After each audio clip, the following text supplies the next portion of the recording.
Hi everyone, my name is Eduardo and welcome to English with Eduardo. Today, we're going to look at the difference between two tenses, present simple and present continuous. But what's the difference between present simple and present continuous? In today's lesson, I'm going to break this question down into little baby steps. So let's begin. We can use the present simple to talk about things we do regularly. We can use the present continuous to talk about things we are doing now. For example, I play basketball every Sunday. In this sentence, playing basketball is an activity that is usually done by me. I do it regularly. I'm playing hockey now. In this case, the activity is taking place now. Maybe I will play hockey again or not. But here, I'm just focusing on the present action.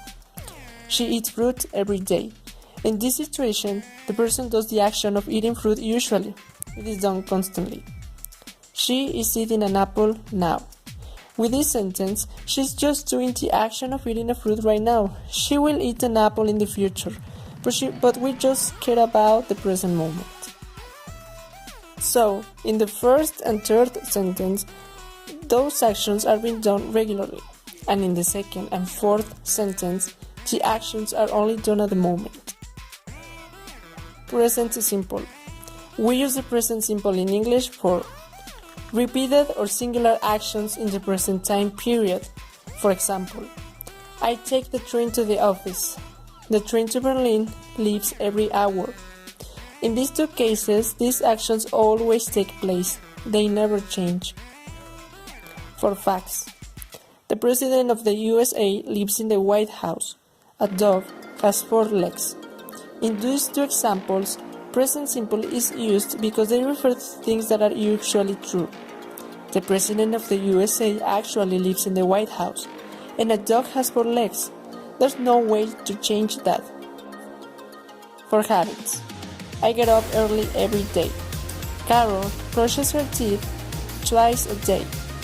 With these examples, we understand that they do those activities constantly that can be considered as habits.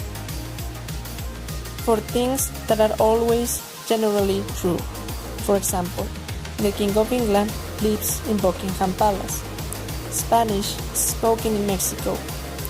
With these two examples, we can understand that they are always true. There's no way we can deny them.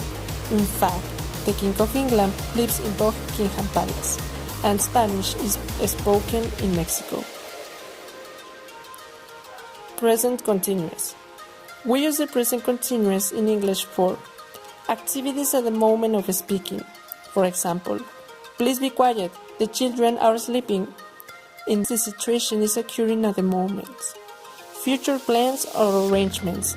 For example, what are you doing next week? In some cases, present continuous is used when we want to refer to an immediate future. Something which is happening before and after a specific time. For example, when I get home, the children are doing the homework. The idea of the children at home always happens when the subject, in this case me, gets home. Something which happens again and again. For example, it's always raining in London. Rain in London is so usual that happens again and again. That's why present continuous is used. In the positive form of present simple, we have to add the subject plus the verb in its simple form plus a complement. For example, I do exercise. In the negative form, there are 2 ways. The first is using the auxiliary to in its negative form, to not or its contraction don't. And the second, with the verb to be in its negative form, which is formed by adding not after the verb to be. With the interrogative form, the auxiliary verb is exchanged with the subject, the latter being the one that remains in second position. Then we add the verb, a complement, and of course, a question mark. With the positive form of the present continuous, the subject is added. The verb to be is also added. Of course, a verb in gerund, which ends in ing and a complement. For example, I am doing exercise. In the negative form, it's almost the same as in the positive form, but the difference is that the word not is added after the verb to be to make the sentence negative. For example, I am not doing exercise. With the interrogative form, we exchange the position of subject and the verb to be, and we add a question mark at the end forming a question. For example, am I doing exercise? Thanks for watching. I hope you enjoyed this video. Please subscribe to my channel. Thank you.